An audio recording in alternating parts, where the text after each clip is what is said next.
Préparé un petit mot, moi, hier soir, finalement. En fait, j'ai réfléchi longuement, 13, sous le thème « La formation passionnément ». C'est encore un plus grand privilège de pouvoir vous adresser la parole en tant que coordonnatrice du département de TEE. Le Collège de Valleyfield, pour moi, le Collège de Valleyfield, pour moi, a été un tremplin très important dans ce que je suis devenue. Il m'a permis de déployer mes ailes.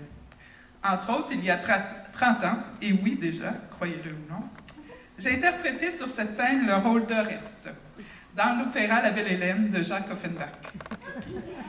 Je me rappelle encore de mon professeur de l'époque, M. Philippe Grenier, qui me disait de faire une entrée remarquable du côté court en criant « Ohé Calcasse! Ohé Calcasse! » Plutôt timide, vous comprendrez, que j'ai pratiqué cette entrée sur scène à plusieurs reprises. Mais j'y suis parvenue. Lors de la première, tous les freins avaient disparu, je devenais une Oreste à grand déploiement. Alors lorsque Caroline m'a informé que je devais m'adresser à vous pour ce colloque, sur le coup, je me suis rappelé ce souvenir et j'ai accepté.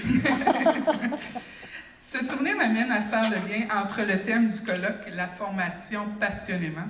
En fait, je crois que chacune et chacun de nous, tout comme les comédiennes et comédiens, tenons un rôle unique et essentiel dans une grande œuvre qu'est la formation en technique d'éducation à l'enfance.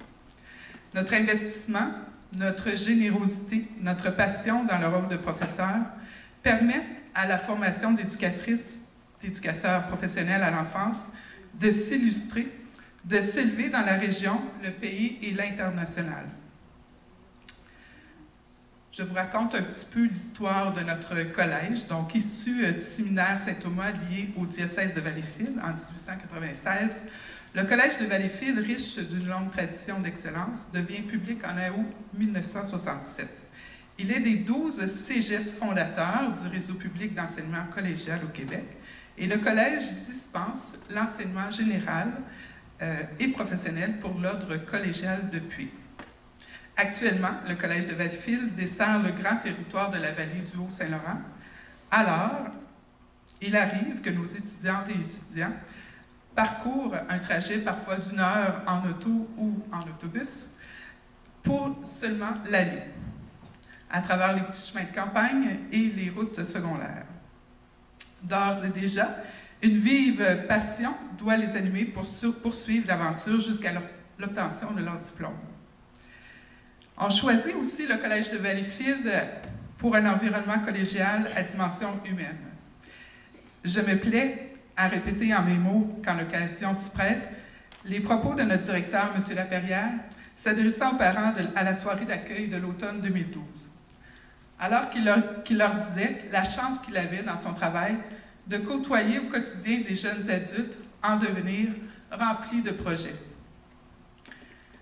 Je vous informe aussi que notre collège a d'ailleurs charmé les organisatrices du colloque. Dès leur première visite, elles confirmaient que le colloque devait se tenir en nos murs. Aussi, en cours d'année scolaire, pour les enfants qui viennent nous visiter de par son architecture et ses 2 tours en devanture, le collège est le plus beau château de la région.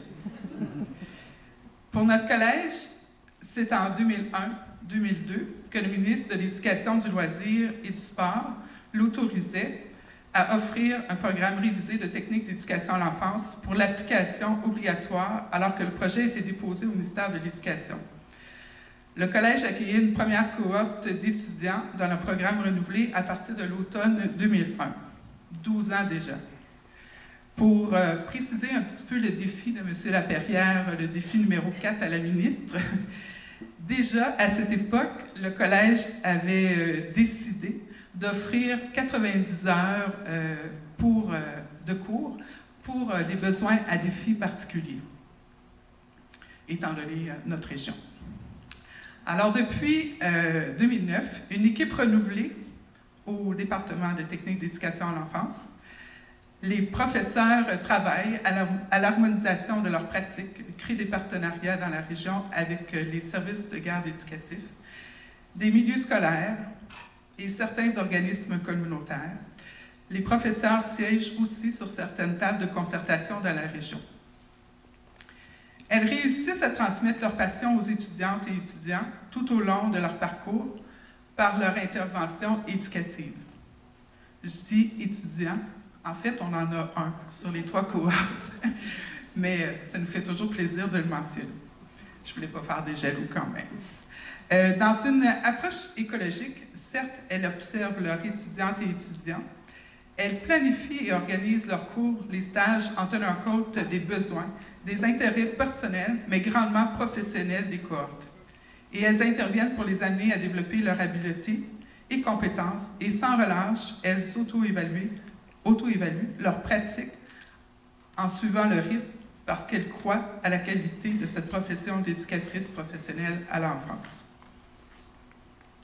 Leur réussite est de constater que l'étudiante finissante a compris la complexité et l'importance de son rôle et qu'elle est capable de le défendre auprès de son entourage.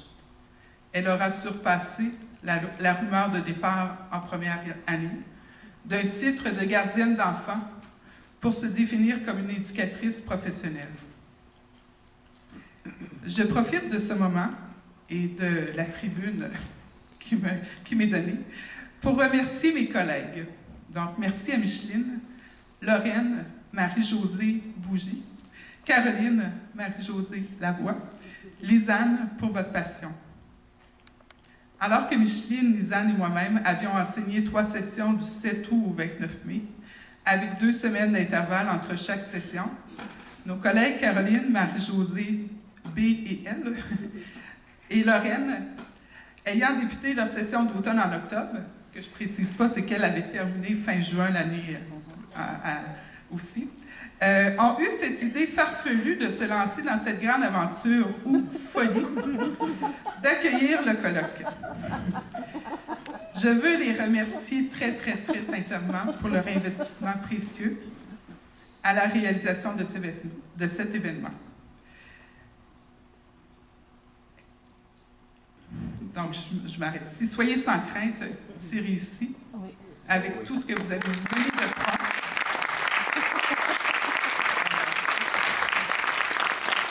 En fait, ce que je voulais préciser, c'est que nous ne sommes pas seulement des professeurs.